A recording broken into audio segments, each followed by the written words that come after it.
Hello class, ठीक है। देखिए आज हम लोग पढ़ रहे हैं सरबपुरी वंश, है ना। पिछला इसका एक वीडियो और आया है ना, ये है अब सरबपुरी वंश का पार्ट 2, ठीक है। इसका पार्ट पहले में आपने देखा कि हमने वहाँ पे पढ़ा था सरबपुरी वंश के बारे में, है ना, कि उसके संस्थापक कौन थे, पहले शासक कौन थे, साथ ही है ना इसकी राजधानी के बारे में पढ़ा, है ना, ताम्रपत्र के बारे में, उनके समय में जो मंदिर निर्माण किया गया था उसके बारे में हम लोगों ने पढ़ा, ठीक है। पिछला वीडियो आप जाके देखेंगे, है ना। उसके बाद देख इस वीडियो को आपको देखना है, ठीक। पहले वाले वीडियो से मैं आपको पता चलेगा जो इसके, है ना, लगभग एक सदी एक, है ना, 4वीं से 5वीं ईस्वी, है ना, ये इसका क्या था, टाइमलाइन था, ठीक है। तो एक सदी में जो हुआ, ठीक है, तो उसके बारे में मैंने यहाँ पे क्या आपको पढ़ाया हुआ था कि 4-5 राजाओं के बारे में पढ़ा हुआ था, है ना, इस वंश के। अब चलिए हम लोग उससे आगे बढ़ते हैं, है ना। मेरे ख्याल से लास्ट टाइम हमने प्रसन्न मातृ के बारे में पढ़ा हुआ था, ठीक। तो चलिए आज इसमें आगे बढ़ते हैं, साथ में आप देखना, है ना, कल के वीडियो को अच्छे से देखें, वहाँ से समझ में आ जाएगा, ठीक है।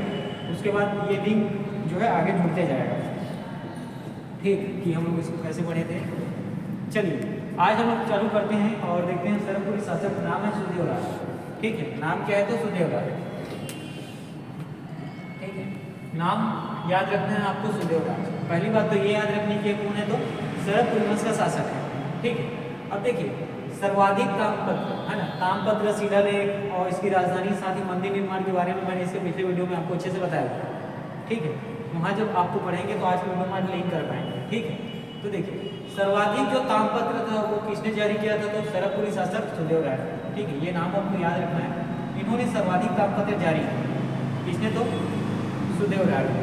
और सर्वाधिक में हम लोग यहाँ पे संख्या देखते हैं तो 8 ताम्रपत्र जारी किए गए थे, ठीक है। 8 ताम्रपत्र जारी किए गए थे इनके द्वारा तो सुदेवराज के द्वारा, ठीक है। पेपर में उनकी संख्या भी पूछा जाता है ना सरबपुरी वंश में कि सर्वाधिक ताम्रपत्र किनके द्वारा जारी किया गया, है ना, और संख्या कितनी थी। तो आपको वहाँ बताना है, शासक का नाम बताना है सुदेवराज, और जो ताम्रपत्र की संख्या थी वो कितनी थी तो 8। देखिए सुदेवराज ने 8 ताम्रपत्र जारी किए, जिसमें से 6 ताम्रपत्र जो है ये सरबपुर में, है ना, सरबपुर से जारी किया गया, ठीक है। सरबपुर जो इनकी क्या थी, राजधानी थी। आपको याद रखना है, मैंने इसके पहले वाले वीडियो में इसकी राजधानी के बारे में बताया, सरबपुर, है ना, प्रसन्नपुर, मल्हार, सिरपुर, ठीक है। इन सब चीज़ों को आप पढ़ेंगे पिछले वीडियो में तो आपको समझ में आएगा कि इनकी राजधानी कहाँ कहाँ, ठीक है। तो सुदेवराज के द्वारा जो 8 ताम्रपत्र जारी किया गया था उनमें से जो 6 ताम्रपत्र है ना, ये जारी किए गए कहाँ से तो सरबपुर से, ठीक है। सरबपुर उसकी राजधानी थी। और 2 ताम्रपत्र जारी किए गए कहाँ से तो 8 में से 2 सिरपुर से। सिरपुर भी सरबपुरी वंश का क्या था तो राजधानी था, ठीक है। तो अच्छे से आप लोग याद रखना है, 6 ताम्रपत्र जारी किए गए कहाँ से तो सरबपुर से, और 2 ताम्रपत्र जारी किए गए, ये किए गए सिरपुर से, ठीक है। सरबपुर और सिरपुर दोनों क्या है तो सरबपुरी वंश का क्या था राजधानी, ठीक। चलिए अब आगे बढ़ते हैं। अब सुदेवराज के बारे में एक चीज़ और आपको याद रखना है कि आरंग पर अधिकार कर लिया था, ठीक है। आरंग आपको स्थान का नाम याद है, ठीक है। आरंग ये स्थान है ना, रायपुर जिले में। आपको याद रखना है कि आरंग पर अधिकार कर दिया था किसने तो सुदेवराज ने, ठीक है। और आरंग पर अधिकार था सुदेवराज का, है ना, सरबपुरी शासक सुदेवराज का। इसके बारे में हमें जानकारी कहाँ से मिलती है तो ये आरंग अभिलेख से, ठीक है। कहाँ से तो आरंग अभिलेख से। याद रखना है ना, इम्पोर्टेंट है कि आरंग पर अधिकार था किनका तो सरबपुरी शासक सुदेवराज का, और आरंग पर अधिकार था। इस संबंध में हमें जानकारी कहाँ से मिलती है तो आरंग शिलालेख से, ठीक। चलिए अब आगे बढ़ते हैं, देखते हैं। सिरपुर को दूसरी राजधानी का दर्जा दिया, ठीक है। सिरपुर को दूसरी राजधानी का दर्जा किसने दिया था तो सरबपुरी शासक सुदेवराज ने। आपको याद रखना है, इंपॉर्टेंट है ना। सिरपुर को दूसरी राजधानी का दर्जा दिया था। इसके पिछले वीडियो में मैंने कल इसके जो राजधानी है सरबपुरी वंश से, है ना, उसके बारे में बताया हुआ है। आप पिछले वीडियो को देखिए, वहाँ से आपको समझ में आएगा कि सरबपुर, है ना, सिरपुर और मल्हार, है ना, प्रसन्नपुर, ठीक है। जो मल्हार का क्या है, मल्हार का ही नाम है, ठीक है। तो सिरपुर को दूसरी राजधानी का दर्जा दिया किसने तो सरबपुरी शासक सुदेवराज ने, ठीक है। किसने तो सरबपुरी शासक सुदेवराज, ठीक है। चलिए और सुदेवराज के बारे में आपको एक चीज़ और याद रखना है कि कुछ इतिहासकार जो है सुदेवराज को सिरपुर का संस्थापक या सिरपुर की स्थापना करने वाले मानते हैं, ठीक है। कुछ इतिहासकार जो है सुदेवराज को क्या तो सिरपुर का संस्थापक या सिरपुर का जो स्थापना करने वाले ये मानते हैं, ठीक है। अब सामने देखिए सुदेव राज के जो सामंत है ना, इनके जो सामंत शासक थे उनके बारे में देखते हैं यहाँ पे। उनका नाम है इंद्रवल। ठीक है, क्या नाम है तो इंद्रवल। ठीक, सुदेव राज है ना, इनके जो सामंत शासक है उनका नाम क्या है तो इंद्रवल। इंद्रवल जो है पांडु वंश से संबंधित है। ठीक है, आपको याद रखना है कि इंद्रवल जो है पांडु वंश से संबंधित है। ऐसा प्रश्न समकालीन है ना, जब किसी राजा के बारे में पढ़ते हैं तो आप दो चीज़ों को ध्यान रखना। एक समकालीन है ना, समकालीन जो राजवंश, मान लो यहाँ पे राजा है नाम है सुदेव राज, ये सरभपुरी वंश से संबंधित है।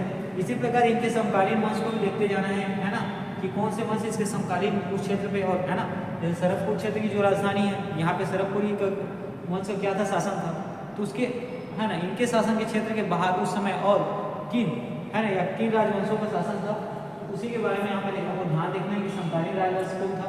और साथ में इनके समय जैसे सुदेव राज के समय जो शासन चल रहा था है ना, सुदेव राज का एक समय था। ठीक है, सरभपुरी वंश को आपके बारे में याद रखना है कि जिस समय इनका शासन चल रहा था उसी समय उसके अधिकार क्षेत्र में है ना, अधिकार क्षेत्र से बाहर एक दूसरा राजवंश भी शासन करता है, तो उस राजवंश का शासक कौन था, तो वही होता है क्या होता है इनके सामंत होते हैं। जैसे देखिए सुदेव राज हो गया, इसके सामंत है ना, इसी के साथ साथ दूसरे राजवंश में है ना एक शासक जिनका नाम है इंद्रवल। इंद्रवल जो किस वंश से संबंधित थे तो पांडव राजवंश से, ये भी शासन कर रहे थे। इसीलिए यहाँ पे क्या बोला गया है कि सुदेव राज के सामंत कौन थे तो इंद्रवल। इंद्रवल जो है पांडु वंश के क्या थे तो शासक थे। ठीक, अब सामंत है इंद्रवल। इंद्रवल के बारे में सामंत तो है, ठीक है, यहाँ से पता चला। तो इसके बारे में जानकारी हमें कहाँ से मिलती है, तो ये देखेंगे आप महासमुंद अभिलेख और कमवाताल अभिलेख से इंद्रवल के सामंत होने के बारे में हमें जानकारी मिलती है। ठीक है, तो आपको याद रखना है महासमुंद के अभिलेख से और साथ में एक और नाम कमवाताल अभिलेख से हमें इंद्रवल का है ना सरभपुर शासक सुदेव राज के सामंत होने की जानकारी मिलती है। ठीक, यहाँ पे हम लोगों ने अभी क्या पढ़ा तो सुदेव राज के बारे में पढ़ लिया है ना, सुदेव राज वहाँ से क्या हो गया कंप्लीट हो गया। ठीक, अब हम लोग आगे बढ़ते हैं। ठीक, और सुदेव राज के बाद आगे देखते हैं प्रवर राज प्रथम। क्योंकि इनका टाइम लाइन उतना इम्पोर्टेंट है ना, इनके सन को पूछा नहीं जाता है कि किस से किस समय तक इन्होंने शासन किया था। ठीक है, वो जो हम कलचुरी पढ़ेंगे है ना, मराठा काल पढ़ेंगे तो वहाँ सर पे है ना ध्यान देंगे, क्योंकि प्रश्न वहाँ से पेपर में पूछा जाता है, ऐसा देखा गया है। लेकिन यहाँ से ऐसा बहुत है ना कम देखने को मिलता है कि समय को भी पूछे। चलिए ठीक, अब ये है सुदेव राज के बारे में हम लोगों ने जिसको पढ़ लिया। अब हम लोग आगे बढ़ते हैं प्रवर राज प्रथम। ठीक है, सुदेव राज के बाद अगले शासक का है ना, अगले शासक कौन है उनका नाम क्या था तो प्रवर राज प्रथम। ठीक है, सुदेव राज का शासन जैसे ही समाप्त हुआ उसके बाद आए प्रवर राज प्रथम। ठीक है, प्रवर राज प्रथम के बारे में एक चीज याद रखना है कि सिरपुर नगर का संस्थापक माना जाता है। देखिए सुदेव राज के बारे में भी एक चीज आपको याद रखना कि कुछ इतिहासकार, सभी के सभी नहीं, कुछ इतिहासकार जो है ना इनका मत था, क्या था उनका मत था, उनका अनुमान था कि सिरपुर के संस्थापक शायद सुदेव राज जी होंगे। ठीक है, कौन तो सुदेव राज। ठीक, इतिहासकारों का यह मत था। लेकिन प्रवर राज प्रथम के बारे में चीज याद रखना है कि सिरपुर नगर का संस्थापक कौन है तो प्रवर राज प्रथम। ठीक है, सिरपुर नगर के संस्थापक कौन है तो उनका नाम है प्रवर राज प्रथम। ठीक, अब प्रवर राज प्रथम इनकी राजधानी के बारे में पढ़ते हैं। इन्होंने सरभपुर से सिरपुर राजधानी को स्थानांतरित किया। इंपॉर्टेंट है, आपको याद रखना, दोनों चीजें आपको याद रखनी है। ठीक है, सरभ राज के बारे में दो चीजें आपको याद रखनी है कि सिरपुर नगर के संस्थापक या सिरपुर नगर की स्थापना करने वाले कौन है तो यह है प्रवर राज प्रथम। ठीक है, साथ में दूसरा चीज आपको याद रखना है कि उनकी उस समय राजधानी कौन थी, सरभपुर। सरभपुर से राजधानी को सिरपुर स्थानांतरित किया किसने तो प्रवर राज प्रथम। ठीक है, तो प्रवर राज प्रथम के बारे में दो चीजें इंपॉर्टेंट है, वैसे कुछ चीजें तो और भी तथ्य में है। ठीक है, लेकिन जो परीक्षा के दृष्टिकोण से इंपॉर्टेंट है, किसी उसी चीज को हम लोग यहाँ पे ध्यान देते हैं कि सिरपुर नगर के संस्थापक है प्रवर राज प्रथम। साथ में जो इनकी राजधानी सरभपुर थी उसको कहाँ स्थानांतरित किया तो सिरपुर में। ठीक है, आपको याद रखना है सिरपुर। ये हो गई बात प्रवर राज प्रथम के बारे में। चलिए अब आगे बढ़ते हैं और पढ़ेंगे किनके बारे में तो प्रवर राज के बारे में बाद हम लोग आगे बढ़ते हैं। महाप्रवर राज या प्रवर राज द्वितीय। ठीक है, इस प्रवर राज द्वितीय के पहले आया प्रवर राज प्रथम। ठीक है, तो प्रवर राज द्वितीय को ही महाप्रवर राज कहा जाता है। ठीक है, या महाप्रवर राज द्वितीय का ही है ना, महाप्रवर राज का नाम ही यहाँ पे देखिए प्रवर राज द्वितीय। ठीक है, तो दोनों एक ही व्यक्ति है, नाम अलग अलग है। हाँ, महाप्रवर राज ठीक है और दूसरा प्रवर राज प्रथम, दोनों क्या है एक ही व्यक्ति। तो इनके बारे में एक महत्वपूर्ण चीजें आपको याद रखना है कि सरकपुरी वंश का अंतिम शासक, नाम आपको याद रखना है महाप्रवरराज या प्रवरराज द्वितीय, ठीक है। आजकल के पेपर में ऐसा ट्रेंडिंग में है कि जो शासक है, संस्थापक है, उसके बारे में पूछा जाता है, और साथ ही जो उस वंश के अंतिम शासक है उसके बारे में प्रश्न पूछा जाता है, ठीक है। ज़्यादातर वनडे एग्जाम में आपको ये देखने को मिलेगा। चलिए ठीक, तो यहाँ पे आप ध्यान देंगे कि सरकपुरी वंश का जो अंतिम शासक है ना, सरकपुरी वंश का अंतिम शासक का नाम क्या है, तो आपको बताना है महाप्रवरराज या प्रवरराज द्वितीय, ठीक। अब महाप्रवरराज या प्रवरराज द्वितीय के बारे में एक चीज़ और ध्यान रखना कि इन्होंने 2 ताम्रपत्र जारी किए। कितने थे? 2, ठीक है। महाप्रवरराज या प्रवरराज द्वितीय के बारे में आप क्या ध्यान देंगे कि इन्होंने 2 ताम्रपत्र जारी किए, ठीक है। ठाकुरदिहा सारंगढ़, ठीक है, लेख ठाकुरदिहा सारंगढ़ से और मल्हार से, ठीक है। तो यहाँ पे ध्यान देना, महाप्रवरराज या प्रवरराज द्वितीय ने जो 2 ताम्रपत्र जारी किए वो कहाँ किए थे? तो एक सारंगढ़ में और दूसरा कहाँ? तो मल्हार, ठीक है। एक सारंगढ़ में, दूसरा कहाँ? तो मल्हार। याद रखना, इसके पहले वाले वीडियो को आप देखें है ना, वहाँ से आपको राजधानी से संबंधित चीज़ें, साथ में जो ताम्रपत्र और अभिलेख से संबंधित चीज़ें वो आपको अच्छे समझ में आएंगी, क्योंकि वहाँ पर राजधानी में सारी राजधानी को वहाँ पे एक साथ दिखा दिया था, है ना। जब इसे संस्थापक हम लोग पढ़ रहे थे सरबराज के बारे में, तो वहाँ से आपको बेसिक ये चीज़ समझ में आ जाएगा कि दूसरा वीडियो में मैंने जितनी राजधानी बताया वो वही कि सरकपुरी वंश की क्या थी राजधानी। मैंने वहाँ पे सारंगढ़ को भी, है ना, जहाँ से ये जो ताम्रपत्र जारी किया गया है, ये भी किसकी राजधानी थी? तो सरकपुरी वंश की राजधानी थी, ठीक। चलिए, तो यहाँ पे आपने देखा कि 2 ताम्रपत्र जारी किए गए महाप्रवरराज या प्रवरराज द्वितीय के द्वारा। ये किए गए थे कहाँ से? तो सारंगढ़ से और मल्हार से, ठीक है। ये जो है भागवत धर्म, वैष्णव धर्म के अनुयायी है, ठीक है, इंपॉर्टेंट है, याद रखना। सरकपुरी वंश के बारे में पिछले वीडियो में मैंने बताया है कि क्या करते हैं, वैष्णव धर्म के अनुयायी हैं, है ना, वैष्णव धर्म को पालन करने वाले, उपासना करने वाले होते हैं, ठीक है। तो भागवत धर्म के अनुयायी को उनका तो प्रवरराज कहते हैं, ठीक है, ठीक है। यहाँ पे देखिएगा, भागवत धर्म के अनुयायी को उनके तो महाप्रवरराज या प्रवरराज द्वितीय, ठीक है। ये सभी जो है वैष्णव धर्म और क्या है, वैष्णव धर्म और, है ना, बीच में कोई एक शासक है जिनके बारे में मैंने बताया है, पिछले वीडियो आप देखेंगे, वो जो है वहाँ भगवान शंकर की उपासना करते हैं। बाकी सरकपुरी वंश में आपको देखने को मिलेगा कि सभी के सभी शासक, है ना, एक या 2 कुछ लोग, ये क्या करते हैं, भागवत धर्म, वैष्णव धर्म की उपासना करने वाले होते हैं, वैष्णव धर्म को पूजा करने वाले होते हैं, वैष्णव धर्म के अनुयायी होते हैं, ठीक है। अब चलिए यहाँ पे देखिए, इनके समय में राष्ट्रीय तुल्य कुलवंश के शासक नाम है भीमसेन द्वितीय। इन्होंने आक्रमण किया, ठीक है, और उनके आक्रमण के पश्चात सिरपुर के गवर्नर के रूप में कार्य किया। कौन? तो महाप्रवरराज द्वितीय, ठीक है। तो यहाँ पे आपको एक चीज याद रखना है कि राष्ट्रीय तुल्य कुलवंश के शासक, ठीक है, राष्ट्रीय तुल्य कुलवंश के शासक नाम है भीमसेन द्वितीय, ठीक है। भीमसेन द्वितीय ने क्या किया था? इनके समय महाप्रवरराज या प्रवरराज द्वितीय के समय क्या किया था? आक्रमण किया था। और उस समय जो है महाप्रवरराज या प्रवरराज द्वितीय जो है सिरपुर के गवर्नर के रूप में कार्य करते थे, ठीक है। जब महाप्रवरराज या प्रवरराज द्वितीय सिरपुर के गवर्नर के रूप में कार्य कर रहे थे, तो उस समय राष्ट्रीय तुल्य कुलवंश के शासक, नाम आपको याद रखना है भीमसेन द्वितीय, इन्होंने क्या किया था? सिरपुर पर आक्रमण किया, ठीक। चलिए, अब फिर आगे बढ़ते हैं। सरकपुर पांडुवंशी सुरबल, है ना, अधिकार का पुनः प्राप्त किया,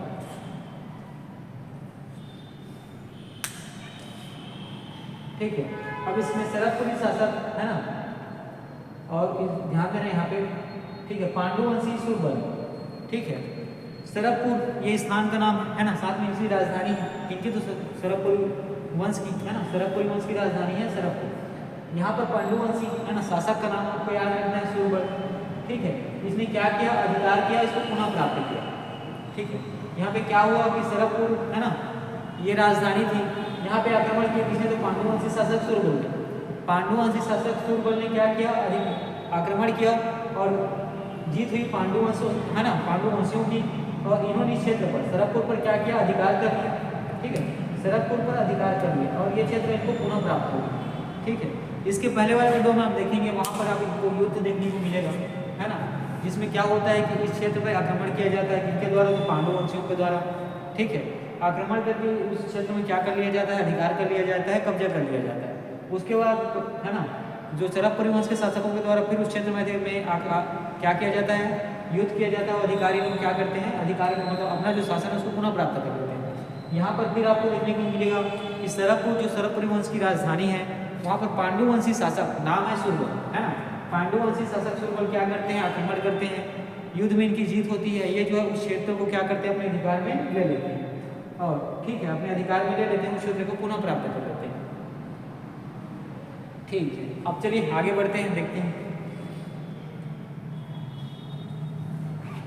देखिए महाप्रवर राज है ना, इनको प्रवर राज द्वितीय के नाम से जाना जाता है, दोनों एक ही व्यक्ति के नाम है। ठीक है, इनके समय में क्या देखने को मिलेगा कि सुदेव राज के सामंत है ना, सुदेव राज के सामंत। अरे ये सामंत तो समकालीन के बारे में अभी मैंने थोड़ी देर पहले उसकी पहले वीडियो में बताया हुआ, आप वहाँ से सुदेव राज के सामंत। ठीक है, अभी हम लोग किसके बारे में पढ़ रहे हैं, महाप्रवर राज है ना, या प्रवर राज द्वितीय, दोनों एक ही व्यक्ति के नाम है। इसके बाद आएंगे प्रवर राज प्रथम, उसके पहले हम लोगों ने पढ़ा क्या था, सुदेव राज। ठीक है, प्रवर राज के है ना, इनके पहले के दो राजवंश है ना, इनके पहले के जो दूसरे शासक थे। ठीक है, प्रवर राज के पहले शासक है प्रवर राज प्रथम, इसके पहले शासक सुदेव राज। ठीक है, तो सुदेव राज के सामंत एक व्यक्ति का आपको नाम याद रखना है, इंद्रबल। ठीक है, इंद्रबल ये कौन थे, तो पांडु वंश के शासक थे। ठीक है, सुदेव राज ने हम लोग सुदेव राज के बारे में जब शासन के बारे में हम लोग पढ़ रहे थे है ना, सुदेव राज के शासन के बारे में जब हम लोग यहाँ पे पढ़ रहे थे, तो मैंने भी थोड़ी देर पहले ही बताया था कि सुदेव राज के सामंत हैं कौन, तो इंद्रबल। इंद्रबल कौन थे, पांडुवंशी शासक थे। ठीक है, तो इन्होंने प्रवर राज द्वितीय की हत्या कर पांडुवंश की नींव रखी। ठीक, यहाँ पर ध्यान दीजिएगा, महाप्रवर राज या प्रवर राज द्वितीय। ठीक है, और एक नाम याद रखिएगा इंद्रबल, ये पांडुवंशी शासक है। सबसे पहले तो याद रखना है कि सुदेव राज, ठीक है, महाप्रवर राज या प्रवर राज द्वितीय के शासन है ना, इनके पहले शासन करने वाले प्रवर राज प्रथम के पहले सुदेव राज। ठीक है, इनका शासन था, इनके शासनकाल के पहले किनका शासन था, तो सुदेव राज। तो उनके सामंत थे, आपको याद रखना है नाम, इंद्रबल है ना, पांडुवंशी शासक थे। इन्होंने क्या किया, महाप्रवर राज या प्रवर राज द्वितीय, आपको इनके बारे में याद रखना है कि सरभपुरी वंश के अंतिम शासक। ठीक है, इनके बाद कोई और शासक आया नहीं, तो हुआ क्या कि इंद्रबल ने जो अंतिम शासक है, नाम है महाप्रवर राज या प्रवर राज द्वितीय, इनकी क्या कर दी, हत्या। और हत्या कर क्या करते हैं कि जो इंद्रबल है वो पांडुवंशी शासक थे, है ना, पांडुवंश से संबंधित थे। तो जब अंतिम शासक का यहाँ पे हत्या कर दिया जाता है, तो उसके बाद नींव रखी जाती है पांडुवंशियों के द्वारा, है ना। अब देखिए सरभपुरी वंश यहाँ से समाप्त हो जाता है, जैसे अंतिम शासक समाप्त होता है, उसके बाद एक नया वंश चालू होता है, जो कौन सा था, पांडुवंश। ठीक है, उसके बाद चूंकि पांडुवंशी शासकों के द्वारा है ना, पांडुवंशी शासक इंद्रबल के द्वारा हत्या कर सरभपुरी वंश को समाप्त कर दिया जाता है। ठीक है, तो यहाँ से एक नया वंश चालू होता है जिसका नाम क्या था, पांडुवंश। ठीक है, आगे इसके बारे में पढ़ेंगे, पांडुवंश के बारे में। ठीक, ये अब कुछ बातें किसके बारे में हुई, यहाँ पे हम लोगों ने पढ़ा महाप्रवर राज और प्रवर राज द्वितीय। यहाँ पे आप चीज़ याद दे रखना कि इंद्रबल जो पांडुवंशी शासक है, इसके संबंध आपको देखने को कौन मिला, सुदेव राज। उसके बाद वो शासक है ना, उसके अगले शासक जैसे प्रवर राज प्रथम, फिर महाप्रवर राज या प्रवर राज द्वितीय, इन दोनों के शासन के जो समय है उसको व्यतीत कर, है ना, जो प्रवर राज द्वितीय है, जो अंतिम शासक है, इनको क्या करते हैं, इनकी हत्या कर देते हैं। ठीक है, और इस तरीके से पांडुवंशी शासक जो है क्या होता है, बिना शासक के, है ना, बिना शासक के पूरी तरीके से इस वंश का क्या हो जाता है, नष्ट हो जाता है, विनाश हो जाता है। और उसके बाद एक नया वंश चालू होता है, जिसको वो है ना, इंद्रबल जो पांडुवंशी शासक है, जिन्होंने हत्या किया था, उन्हीं के वंश के नाम से ही पांडुवंश के नाम से। चलिए ठीक, अब देखिए राजधानी। ठीक है, अब हम लोग क्या देखते हैं, राजधानी। इसमें आपको याद रखना है सरभ राज। ठीक है, सरभ राज जो सरभपुरी वंश के क्या है, तो संस्थापक है ना, और इन्होंने सरभ राज के नाम पर ही राजधानी, सरभपुरी वंश की राजधानी सरभपुर, है ना, ये पड़ा।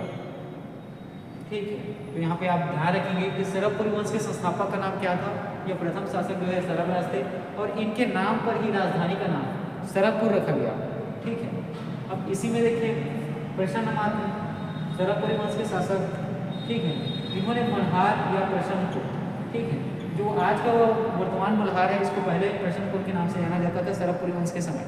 ठीक है, प्रसन्नमात्र उस समय शासक थे सरभपुरी वंश के, इन्होंने मल्हार या प्रसन्नपुर, है ना, इसको क्या हो गया कि राजधानी बनाई। ठीक, तो मल्हार के बारे में आपको याद रखना है कि आज का जो मल्हार है वो सरभपुरी शासन का जब चल रहा था, तो उस समय प्रसन्नपुर के नाम से जाना जाता था। ठीक, अब यहाँ पे देखेंगे प्रवर राज प्रथम के बारे में। ठीक है, नाम आपको याद रखना है प्रवर राज प्रथम, और प्रवर राज प्रथम को जो है सिरपुर, है ना, सिरपुर को क्या संस्थापक के नाम से जाना जाता है, इंपॉर्टेंट।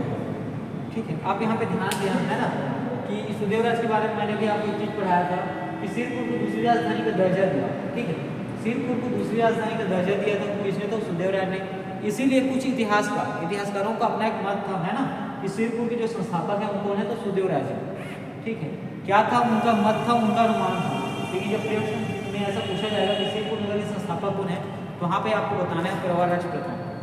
ठीक है, सिरपुर नगर के संस्थापक अगर पेपर में आता है और वहाँ के प्रथम ऑप्शन में प्रवरराज प्रथम दिया हुआ है तो उसका आंसर आएगा प्रवरराज प्रथम। ठीक है, और सुदेवराज के बारे में देखे थे सिरपुर से संबंधित कि सिरपुर को दूसरी राजधानी का दर्जा तो दिया था सुदेवराज ने। ठीक है, इसीलिए कुछ इतिहासकार जो है ना राजधानी का दर्जा दिए जाने के ही कारण सुदेवराज को क्या बोले कि ये सिरपुर के संस्थापक हो सकते हैं या सिरपुर की स्थापना करने वाले। ठीक, लेकिन वास्तविक में कौन है, ये है प्रवरराज प्रथम, सिरपुर के संस्थापक। ठीक, चलिए यहाँ तक तो हम लोगों ने पढ़ लिया, है ना। और राजधानी के बारे में कुछ चीज़ें यहाँ पे आप लोगों ने देखा कि सरबराज जो सरबपुरी वंश के संस्थापक हैं, ठीक है, इन्होंने अपने नाम से ही सरबपुर, है ना, राजधानी बनाया था। प्रसन्न मात्र, है ना, इन्होंने प्रसन्नपुर राजधानी बनाया सरबपुरी वंश का। वर्तमान का मल्हार जो है ना, पहले प्रसन्नपुर के नाम से जाना जाता था। उसी प्रकार प्रवरराज प्रथम, इनको क्या है, जो सिरपुर के क्या माने जाते हैं, संस्थापक माने जाते हैं। अब मेरे ख्याल से यहाँ तक की जो बातें हैं आप लोगों को क्लियर हो गई होंगी, है ना। चलिए इसके बाद हम लोग आगे देखते हैं। देखिए कल की वीडियो आप एक बार देखिएगा तो फिर आज की चीज़ें जो है ज़्यादा अच्छे से समझ में आएंगी। जैसे देखिए यहाँ पे कुछ नाम है ना, सरबराज, नरेंद्र, प्रसन्न मात्र, मान मात्र और दुर्गराज। ठीक है, दुर्गराज और मान मात्र एक ही व्यक्ति के नाम है। ठीक है, इसमें आपको कंफ्यूजन नहीं होना है कि अलग अलग कोई व्यक्ति नहीं। मान मात्र को ही दुर्गराज कहा जाता था, दुर्गराज को ही मान मात्र कहा जाता था। तो अब अगर कल की पार्ट 1 वाले वीडियो देखेंगे तो वहाँ जो है सरबपुरी वंश के संस्थापक सरबराज, साथ में शासक नरेंद्र, शासक प्रसन्न मात्र और शासक मान मात्र या इसी का नाम है दुर्गराज। इसके बारे में मैंने कल के वीडियो में आपको पढ़ाया हुआ है। ठीक है, तो सरबराज के बारे में याद रखना, ये जो है सरबपुरी वंश के क्या है, तो संस्थापक हैं और साथ में ये प्रथम शासक है। ठीक है, सरबराज के बारे में क्या बातें आपको याद रखनी है कि सरबपुरी वंश के क्या तो संस्थापक हैं और साथ ही प्रथम शासक माने जाते हैं। ठीक है, क्योंकि संस्थापक है ज़्यादातर आपको वंश में ऐसा देखने को मिलेगा, है ना, राजवंश में, कि जो प्रथम शासक है वही क्या होते हैं, संस्थापक होते हैं। ठीक, तो ये चीज़ें आपको यहाँ से समझ में आ गई होंगी। उसके बाद हम लोगों ने नरेंद्र पढ़ा था, है ना। नरेंद्र के बारे में एक चीज़ याद रखना है, पहली बात तो ये कि सरबपुरी वंश के शासक हैं, इन्होंने पिपरदुला ताम्रपत्र जारी किया। ठीक है, पिपरदुला ताम्रपत्र जारी किया किसने, तो नरेंद्र ने। ठीक है, पिपरदुला ताम्रपत्र जारी किया किसने, तो नाम है नरेंद्र। ठीक है, चलिए अब आगे बढ़ते हैं और देखते हैं प्रसन्न मात्र। प्रसन्न मात्र के बारे में आपको एक चीज़ याद रखना है, ये प्रसन्नपुर के संस्थापक है ना। प्रसन्नपुर आज के जो वर्तमान का मल्हार शहर है, ये सरबपुरी वंश के समय प्रसन्नपुर के नाम से जाना जाता था। ठीक है, तो प्रसन्नपुर के नाम से इसलिए जाना जाता था कि उसके जो शासक है उसका नाम क्या था, प्रसन्न मात्र। तो प्रसन्न मात्र ने मल्हार जो प्रसन्नपुर है उसको अपने नाम, हाँ, उसको अपने क्या किया, वो राजधानी को अपने नाम, है ना, अपने नाम पे ही रखा। ठीक है, अब चलिए यहाँ पे एक नाम और आगे देखते हैं, मान मात्र या दुर्गराज। दोनों अलग अलग नाम है ना, लेकिन एक ही व्यक्ति के नाम है, इसमें आपको कंफ्यूज नहीं होना है। मान मात्र और दुर्गराज दोनों क्या है, एक ही व्यक्ति हैं। और ठीक है, दुर्ग नगर की स्थापना की थी किसने, तो मान मात्र और दुर्गराज। इंपॉर्टेंट है, याद रखना। ठीक है, दुर्ग नगर की स्थापना किसने की थी, तो आपको यहाँ पे बताना है, नाम है मान मात्र और दुर्गराज। ठीक है, दुर्ग नगर की स्थापना या संस्थापक, ठीक है, किसने किया था, तो मान मात्र या दुर्गराज।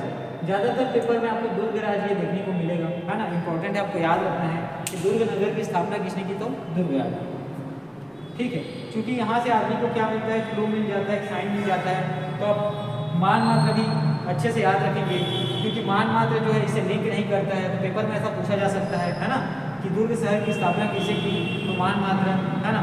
ये चीज़ें भी आपको दोनों चीज़ें अच्छे से याद रखनी है। ठीक, तो ये जो चीज़ें हैं पिछले वीडियो में आपको क्लियर हो जाएगी जब आप इसका पार्ट 1 देखेंगे, है ना। चलिए अब आगे बढ़ते हैं।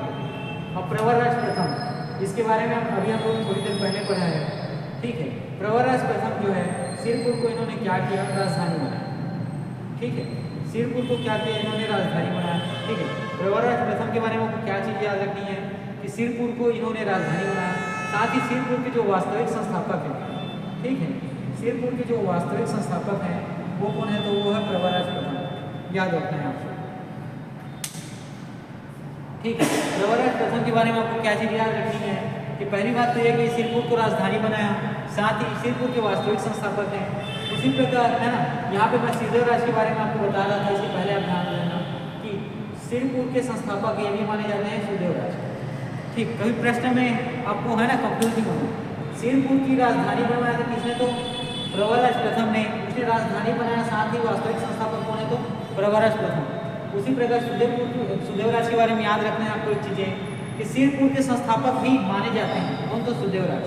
लेकिन ये कुछ इतिहासकारों का मत है, ऐसा किस लिए है, क्योंकि सुदेवराज ने सिरपुर को दूसरी राजधानी का दर्जा दिया था। ठीक है, यहाँ पे देखिए हम सुदेवराज के बारे में, यहाँ पे आपको चीज़ क्लियर होगा, मैंने जो लिखा है कि सिरपुर को दूसरी राजधानी का दर्जा दिया था, किसने दिया था, तो सुदेवराज।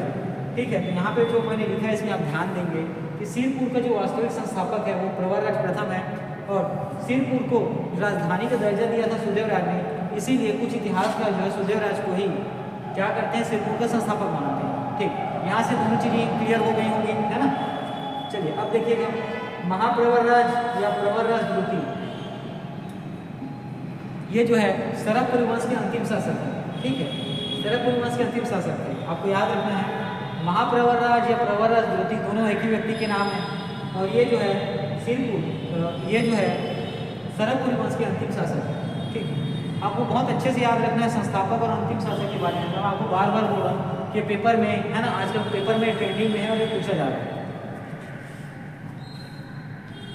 चलिए ठीक, अब इनके द्वारा देखते हैं, है ना। ठीक, कल का वीडियो एक बार देखें जरूर, वहाँ मैंने प्रश्न मात्रा के बारे में पढ़ाया हुआ है। प्रश्न मात्रा के बारे में बहुत सारी चीज़ें तथ्य हैं, क्योंकि इस है ना सरभपुरी वंश में शासक के बारे में आपको पढ़ना है, बहुत सारी चीज़ें हैं ना। एक तरफ से कह सकते हैं कि प्रतापी शासक थे सरभपुरी वंश में। ठीक है, अब प्रश्न मात्र के बारे में और चीज़ें देखते हैं, इनके शासनकाल में जो मंदिर निर्माण हुआ उसके बारे में। ठीक है, प्रश्न मात्र के बारे में सबसे पहले तो ये चीज़ याद रखना है कि जो मल्हार शहर है बसाया किसने, तो प्रश्न मात्र ने। ठीक है, प्रश्न मात्र जो शासक है इन्होंने अपने नाम, ठीक है, नाम से ही राजधानी बसाया था, कौन सा, प्रश्नपुर। जो पुराना प्रश्नपुर है सरभपुरी वंश का, है ना, सरभपुरी वंश में जो प्रश्नपुर है वही आज का वर्तमान में क्या है, तो मल्हार शहर।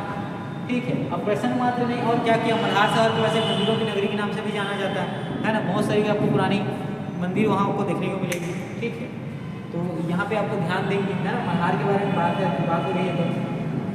ठीक, तो चलिए मल्हार शहर में जो मंदिर निर्माण है उसके बारे में पढ़ते हैं, किसने किया, तो आपको याद रखना है प्रश्न मात्र ने।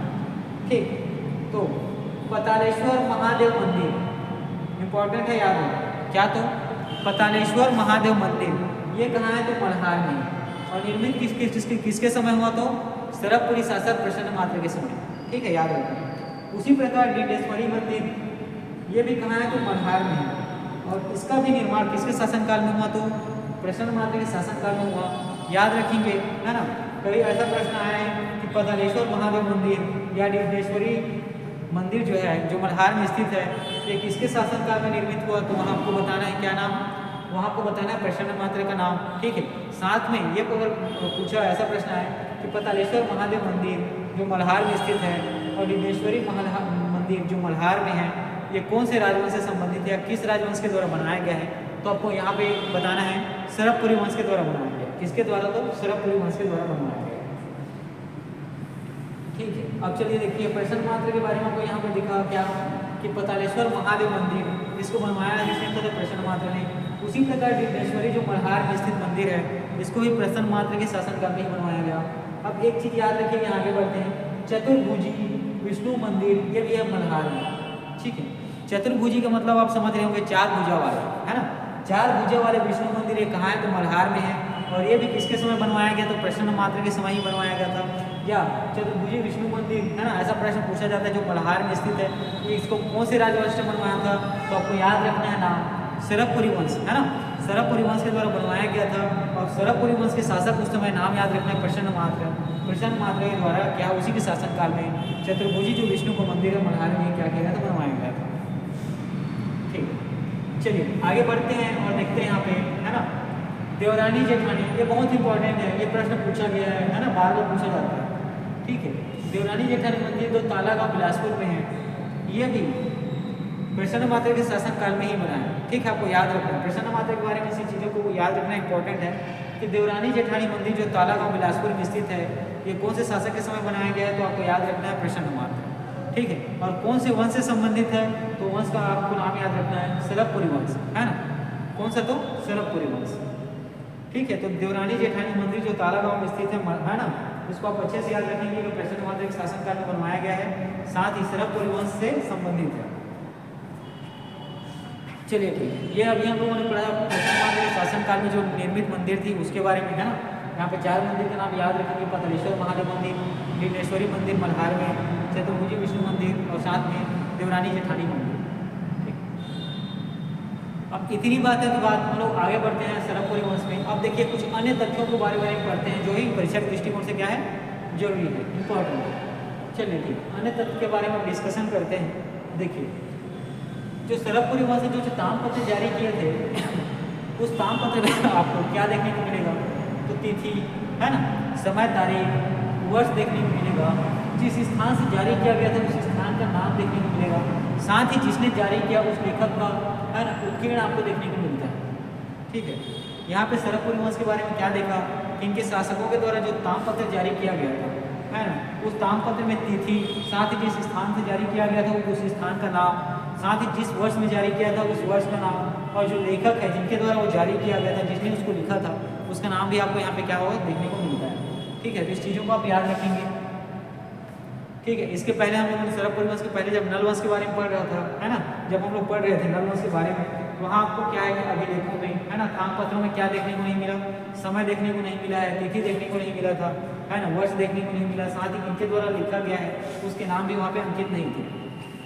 चलिए ठीक, तो नल वंश को ज़्यादातर क्या वहाँ पे उन्होंने पढ़ा कि क्या पढ़ा था नल वंश के बारे में, कि वो जो है गुप्त शासन के साथ अधीन थे, है ना, भले वो अधीनता जो है नाम मात्र की हो, लेकिन उनकी अधीनता वे स्वीकार करते थे। ठीक, चलिए ये बातें हो गई अभी ताम्रपत्र से संबंधित। अब देखिए रुद्र शिव अष्टमुखी प्रतिमा, यह है ताला गांव बिलासपुर में, और ये जो सरबपुरी शासकों के द्वारा निर्मित किया गया है। ठीक है, आपको याद रखना इंपॉर्टेंट है, रुद्र शिव, है ना, भगवान शिव की रुद्र प्रतिमा।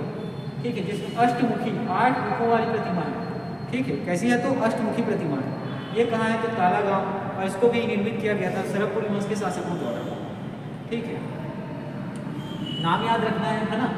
रुद्र शिव मंदिर, ऐसा प्रश्न पूछा जा सकता है कि रुद्र शिव मंदिर जो 8 भुजाओं 8 मुखी वाली है ना, 8 मुखों वाली है, ये कहाँ स्थित है, तो आपको बताना है ताला गांव में। साथ ही कौन से राजवंश से संबंधित है, तो सरबपुरी वंश, है ना, से संबंधित है, और सरबपुरी शासकों द्वारा इसका क्या किया गया है, निर्माण किया गया है। ठीक, चलिए आगे देखते हैं। इनकी जो सारी शिलालेख है ना, सभी के सभी शिलालेख सभी जो सरबपुरी वंश से संबंधित है, आपको 8वीं और 9वीं ईस्वी की प्रचलित बॉक्स, है ना, हेडेड अल्फाबेट्स में आपको देखने को मिलेगा। ठीक, यहाँ पे देखिए जो सरबपुरी वंश की जो शिलालेख है ना, वो ज़्यादातर एक समय आपको याद रखना है 8वीं से 9वीं ईस्वी की जो प्रचलित बॉक्स हेडेड अल्फाबेट्स है ना, प्रचलित बॉक्स हेडेड अल्फाबेट्स है, उसमें आपको देखने को मिलेगा।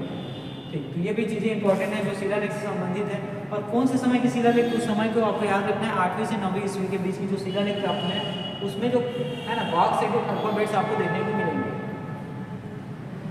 ठीक, अब यहाँ तक बातें हो गई सरबपुरी वंश के बारे में, है ना। अब इसके आगे बात देखते हैं कि सरबपुरी वंश, है ना, लगभग कहना चाहिए 1 शताब्दी के आसपास का था, जिसमें इनकी प्रशासन की व्यवस्था कैसी थी, है ना, राजनीतिक व्यवस्था के बारे में देखते हैं कि व्यवस्था किस प्रकार थी।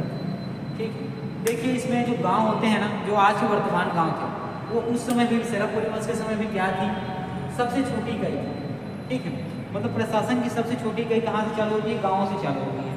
गांव में अभी वर्तमान में सरपंच होते हैं, मुखिया होते हैं, है ना, पहले के समय भी ऐसा ही इनको पद दिया जाता था।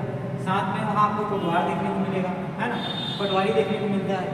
ठीक है, तो सरबपुरी वंश में आपको क्या देखने को मिला यहाँ पे, कि ग्राम जो है सबसे छोटी इकाई है, और ज़्यादातर क्षेत्र में आपको यही देखने को मिलेगा राजवंशों में, कि जो गाँव होता है ना, उसकी सबसे छोटी इकाई वो क्या होती है, वो गाँव ही होती है प्रशासन। ठीक, उसके बाद हम लोगों ने देखा आहार के बारे में। ठीक है, ठीक, सबसे छोटी इकाई तो ग्राम है। उसके बाद आगे बढ़े, हमें क्या मिला, आहार। ठीक है, तो आहार जो प्रशासनिक व्यवस्था है, कौन से राजवंश में देखने को मिलेगा, तो आपको बताना है सरबपुरी राजवंश में आहार जो प्रशासनिक व्यवस्था है हमें देखने को मिलता है। ठीक, इसके बाद अब चलिए एक नाम आप याद रखिएगा, व्युक्ति या भुक्ति।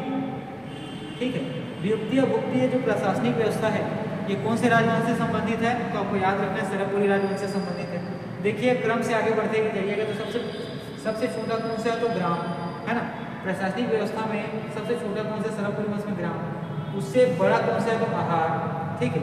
और उसके बाद हम लोग बड़ा कौन सा है, तो वियुक्तीय भुक्ती है। उससे बड़ा कौन सा है, तो वियुक्तीय भुक्ती, ठीक है। तो वियुक्ति और भुक्ति और आहार के बारे में याद रखना कि एक जो प्रशासनिक व्यवस्था है ये आपको सरवपुरी राजवंश में देखने को मिलेगा, ठीक। उसके बाद हम लोग आगे बढ़े और कहा तो भोग, ठीक है। क्या, तो भोग। आपको याद रखना है कि प्रशासनिक व्यवस्था का एक भाग है भोग, है ना। एक नाम आपको देखने को मिलेगा। इस भोग के जो अधिकारी हैं उनको भोगपति कहा जाता था, है ना। भोग के जो अधिकारी हैं उनको किस नाम से पुकारा जाता था, भोगपति, आपको याद रखना है। साथ में देखिए भोगपति का जो अधिकार है उनको जो प्रशासनिक शक्तियाँ दी गई थी सरवपुरी राजवंश के द्वारा, उसके बारे में कि राजा की अनुमति से, है ना, जो शासक और जो राजा थे उनकी अनुमति से गांव दान देने का अधिकार, गांव दान देने की शक्ति किसके पास थी, तो भोगपति के पास थी, ठीक है। तो प्रशासनिक व्यवस्था में सरवपुरी वंश में आपको एक चीज़ क्या याद रखना है, भोग के बारे में याद रखना है। देखिए ग्राम सबसे छोटी कही है, उससे आगे बढ़े तो हमें आहार मिला, उससे बड़े में व्यक्ति और भुक्ति देखने को मिला, फिर भोग देखने को मिला। देखिए भोग जो है बड़ा प्रशासनिक तंत्र था, किसके समय का, प्रशासनिक व्यवस्था के समय सरवपुरी वंश का। जो भोग है, भोग में अधिकारी नियुक्त किए जाते थे और भोग का जो अधिकारी है उसको क्या नाम से पुकारा जाता था या क्या नाम से कहलाते थे, भोगपति, ठीक है। भोग क्षेत्र के अधिकारियों को भोगपति कहते थे और भोगपति को, है ना, सरवपुरी वंश के शासकों या राजा की अनुमति से इतनी शक्ति दी गई होती कि वो कोई भी गाँव जो है ये क्या कर सके, दान देने का इनके पास क्या शक्ति दी गई थी कि दान दे सकते थे, ठीक है। चलिए आगे बढ़ते हैं और देखेंगे हमें क्या देखने को मिलेगा, राष्ट्र और संभाग, ठीक है। देखिए भोग जो प्रशासनिक तंत्र आपको सरवपुरी वंश में देखने को मिलेगा। इसके बाद जो बड़ा तंत्र है वो क्या है, राष्ट्र और संभाग, ठीक है। ज़्यादातर अभी मैं कुछ क्वेश्चन पेपर देख रहा था, वैकल्पिक क्वेश्चन पेपर, है ना। उसमें आपको ये चीज़ें देखने को मिलेंगी किसी पब्लिकेशन में कि यहाँ, है ना, राज्य पुनः मेंशन करते हुए जो सरवपुरी राजवंश है इसकी सबसे बड़ी इकाई या सबसे बड़ी प्रशासनिक इकाई या तंत्र के बारे में पूछा जाता है। वहाँ पर उत्तर लिया गया था कौन सा, तो राष्ट्र और संभाग, ठीक है। इस चीज़ को आप ध्यान देखना, मैंने यहाँ किसी स्थायी पब्लिकेशन में पढ़ा हुआ था, है ना। देखा था कि सरवपुरी वंश का जो सबसे बड़ा प्रशासनिक तंत्र है उसके बारे में पूछा गया था, तो वहाँ पे आंसर लिया गया था क्या था, राष्ट्र और संभाग। उसी तरह हम लोगों ने यहाँ पे क्या देखा कि सबसे छोटी जो प्रशासनिक व्यवस्था है वो कौन सी था, ये थी ग्राम, ठीक। चलिए, और राष्ट्र से भी बड़ा भी आपको क्या देखने को मिलेगा, राज्य। राज्य मतलब पूरा शासन, है ना, पूरा राज्य। देखिए ये सरवपुरी वंश की आज की पूरी बातें हो गई, है ना। आज हम लोगों ने क्या देखा, शासकों के बारे में कुछ पढ़ा, जैसे कि नाम है सुदेवराज, प्रवरराज, महाप्रवरराज, है ना, प्रवरराज द्वितीय, और हाँ बस इतनी शासन के बारे में, ठीक है। पिछला वीडियो जो हम लोगों ने देखा था, ठीक, पिछला वीडियो जो हम लोगों ने देखा था वहाँ से हम लोग पढ़ेंगे, है ना। तो पिछला वीडियो में हम लोगों ने वहाँ पर कुछ शासकों के बारे में क्या, यहाँ में एक दो चीज़ मेंशन किया है, जैसे सरवराज, नरेंद्र, प्रसन्नमात्रा, मानमात्रा, दुर्गराज, प्रवरराज प्रथम, ठीक है। आज हम लोगों ने चालू कहाँ से किया था, तो प्रवरराज प्रथम से चालू किया था। तो अब पहले का वीडियो देखिए, पार्ट 1, वहाँ पर मैंने पूरी डिटेल से पढ़ा हुआ है सरवराज के बारे में, नरेंद्र के बारे में, प्रसन्नमात्रा के बारे में, मानमात्रा, दुर्गमात्रा के बारे में, है ना, दुर्गराज, मानमात्रा के बारे में। वहाँ से आपको बहुत सारी चीज़ें क्लियर हो जाएंगी, ठीक है। अब ये जो है सरवपुरी वंश का पूरा शासन व्यवस्था हम लोगों ने यहाँ पे देख लिया, ठीक है। इसके बाद ये सरवपुरी वंश जो है पार्ट 2 में ही पूरा कंप्लीट हो जाता है, ठीक। फिर हम लोग इसके आगे पढ़ेंगे, है ना। यहाँ पे देखिए जो अंतिम शासक था नाम क्या है, महाप्रवरराज, प्रवरराज द्वितीय। इनकी हत्या जो किसके द्वारा की गई, पांडुवंशी शासक के द्वारा, ठीक है। यहाँ पे आप याद रखेंगे कि पांडुवंशी शासक इंद्रवल के द्वारा इनकी हत्या कर, है ना, नए वंश की क्या रखी गई, नींव रख दी गई। और इसके बाद क्या आता है, पांडुवंश, ठीक है। तो पांडुवंश के बारे में पढ़ेंगे। देखिए प्रवरराज के जो सरवपुरी वंश है इसमें हम लोगों ने केवल उतना ही पढ़ा जो परीक्षा के दृष्टिकोण से जरूरी हो, है ना, क्योंकि अभी आपके पास टाइम कम है, अगले महीने एग्जाम है, तो ठीक है। चलिए इसमें छोटा सा रिव्यू और कर लेते हैं हम लोग। देखिए सुदेवराज के बारे में सबसे पहली चीज़ याद रखी है कि जो सर्वाधिक ताम्रपत्र जारी किया था किसने, तो सुदेवराज ने। कितने ताम्रपत्र थे, तो 8 ताम्रपत्र जारी किए थे, जिसमें जो ताम्रपत्र जब जारी किया जाता है तो इसमें एक स्थान को भी ध्यान रखा जाता है। 6 ताम्रपत्र इन्होंने सरवपुर से जारी किया गया था, ठीक है। सरवपुर जो इनकी राजधानी है, साथ में सिरपुर से 2 ताम्रपत्र जारी किए गए, है ना। सिरपुर भी क्या है, इनकी राजधानी है। यहाँ पे एक चीज़ याद रखना, पिछले वीडियो में आप लोग जब पढ़ेंगे तो वहाँ पर सरवपुरी वंश की जितनी राजधानियाँ थी सबको मैंने पिछले वीडियो में पढ़ा था, क्या बता रखा है, ठीक है। साथ में एक चीज याद रखना है, सिरपुर को दूसरी राजधानी का दर्जा दिया था। सिरपुर को दूसरी राजधानी का दर्जा दिया था किसने? तो सुदेव राज ने। ठीक है, इसके आगे भी थोड़ा सा बढ़ेंगे, आपको पूरी चीजें समझ में आएगी। अब सिरपुर को दूसरी राजधानी का दर्जा इन्होंने दे दिया था, तो इसीलिए कुछ इतिहासकार जो है सुदेव राज को सिरपुर का संस्थापक या स्थापना करने वाले मानते हैं। लेकिन पेपर में अगर पूछा जाए तो वहाँ पे आपको प्रवरराज प्रथम को सिरपुर नगर के संस्थापक के नाम से क्या करना है, उसको वास्तविक संस्थापक कौन है? तो प्रवरराज प्रथम। इस चीज़ को याद रखना है। ठीक, अब इसके बाद लास्ट में आप आते हैं और क्या देखते हैं, और साथ में प्रवरराज प्रथम के बारे में चीज़ याद रखना कि इन्होंने सरबपुर से है ना सिरपुर राजधानी स्थापित की थी। ठीक है, ये इंपॉर्टेंट है। प्रवरराज प्रथम के बारे में एक चीज़ इंपॉर्टेंट है कि सरबपुर से जो सिरपुर इन्होंने क्या किया था, राजधानी स्थापित किया था। ठीक, अब सारी चीज़ों को थोड़ा सा यहाँ पे पढ़ नहीं रहे, थोड़ी क्यू रिविजन कर देखिए। महाप्रवरराज या प्रवरराज ज्योति दोनों एक ही व्यक्ति हैं। इसमें एक चीज़ याद रखना है कि जो सरबपुरी वंश के अंतिम शासक, ठीक है, सरबपुरी वंश के क्या है? तो अंतिम शासक है। ठीक, अब इनकी सरबपुरी वंश के अंतिम शासक है। इसी में देखते हैं कि शासनकाल में क्या हुआ कि सामंत इंद्रवल, एक याद नाम याद रखना है, इंद्रवल पांडु वंश के शासक थे। इन्होंने प्रवरराज ज्योति की हत्या कर, है ना, प्रवरराज ज्योति की हत्या कर पांडु वंश की नींव रखी थी। ठीक, ये चीज़ें आपको याद रखनी है। उसी प्रकार राजधानी में आप देखेंगे यहाँ पे सरबराज, इसकी राजधानी सरबपुर, प्रसन्नमात्र की राजधानी मल्हार या प्रसन्नपुर, और प्रवरराज प्रथम की राजधानी थी सिरपुर। इन सब चीज़ों के बारे में आप यहाँ पढ़ेंगे। ठीक है, चलिए अब यहाँ देखिए सरबराज के बारे में, चीज़ों के बारे में आपको पढ़े हम देखे हैं, है ना, कि प्रथम शासक, साथ में पिपल दुर्ग ताम्रपत्र जारी किया नरेंद्र ने। और उसके बाद दुर्गराज के बारे में क्या जानकारी आपको याद रखनी कि दुर्ग नगर की स्थापना की थी, है ना। सुदेवराज के बारे में क्या याद रखना है कि इनको वास्तविक संस्थापक नहीं माना जाता, ये कंफ्यूजिंग है, थोड़ा सा ध्यान देंगे इन दोनों चीज़ों। प्रवरराज प्रथम और सुदेवराज को अच्छे से थोड़ा सा पढ़ें किन मामलों में, राजधानी को लेकर। ठीक है, और यहाँ पे महाप्रवरराज या प्रवरराज ज्योति क्या है? ये अंतिम शासक है। ठीक है, इसके प्रसन्नमात्र के शासनकाल में आपने क्या देखा? निर्मित मंदिर के बारे में देखा। यहाँ आपको 4 मंदिर के नाम को बहुत अच्छे से याद रखना है। पद्मनेश्वर महादेव मंदिर जो मल्हार में है, विघ्नेश्वरी मंदिर जो मल्हार में है, चतुर्भुजी है ना 4 भुजा वाले विष्णु मंदिर जो मल्हार में है, साथ में देवरानी जेठानी मंदिर जो ताला गाँव में, ये किसके शासनकाल में बना था? प्रसन्नमात्र के शासनकाल में बना था, जो सरबपुरी वंश का शासक था। ठीक, इसके बाद अन्य चीज़ों में आपको एक चीज़ और याद रखनी जो इंपॉर्टेंट है, रुद्र सिंह जो अष्टमुखी प्रतिमा जो ताला गाँव में है ना, ये सरबपुरी वंश के जो शासक हैं उनके द्वारा क्या किया गया? बनवाया गया था। इसके बाद एक चीज़ और याद रखना कि 8वीं 9वीं ईस्वी में इनके द्वारा जो सरबपुरी वंश द्वारा जो शिलालेख जारी किया गया, उसमें आपको बाघ से लेकर अल्फाबेट देखने को मिलेंगे।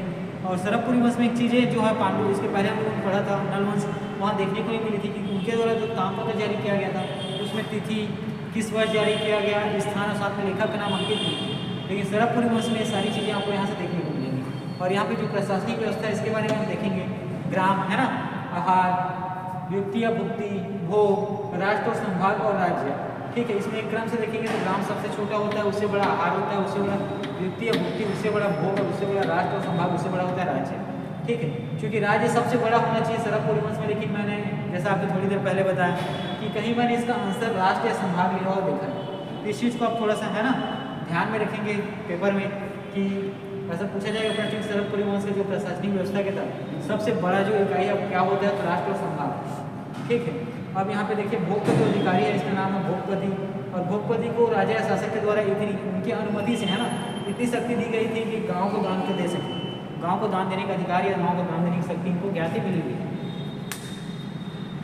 ठीक है, यहाँ से खत्म होता है हमारा सरबपुरी वंश। आप पहला वीडियो देखिए, ये वीडियो देखें, यहाँ से जितने भी क्वेश्चन आएंगे आपको यहीं से देखेंगे। ठीक है, चलिए आज की क्लास यहीं करते हैं। इसके बाद हमारा नेक्स्ट क्लास में हम लोग पढ़ेंगे पांडु वंश के बारे में।